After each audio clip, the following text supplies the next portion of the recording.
The initial problem was the uninsured people in America. There are about approximately 15% uninsured, and also there's a cost problem with the current system.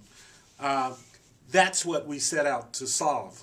Now, it's taken a completely different turn now because we've moved the focus away from the delivery of efficient health care and high-quality health care to cost and how it's going to get paid for without even thinking about the patient and the provider, the physicians.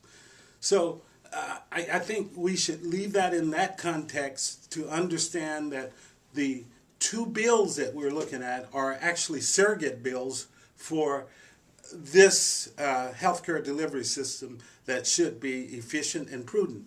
And then another question that is raised when you start looking at this bill is that depending on your political philosophy, then you would lean toward one of the bills or the other. Now, the problem with that is there's very little room for negotiations when you have a preconceived opinion of whether people deserve health care or whether they don't, whether it's a privilege or whether it's a right.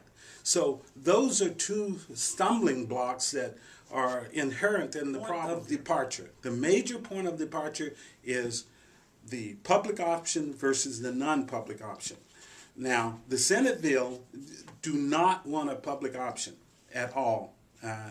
They want exchanges where they can actually subsidize people who can't, the people on Medicaid and they define the Medicaid group as $29,000, family of four, 133% of that.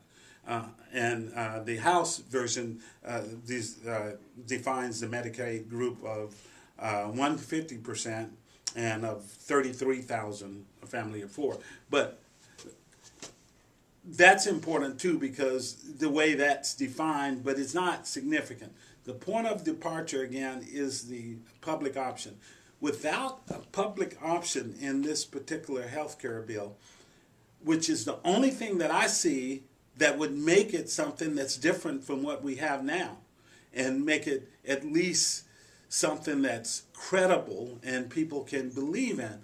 I think by not having the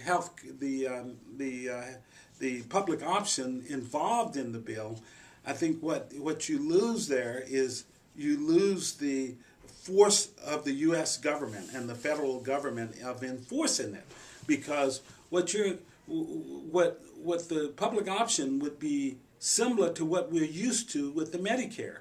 And now you might say Medicare doesn't run well, but it's been running well for 60 years, so it's doing something right. So, so the public option is a very important component, and if that is eliminated, I'm not sure what you have.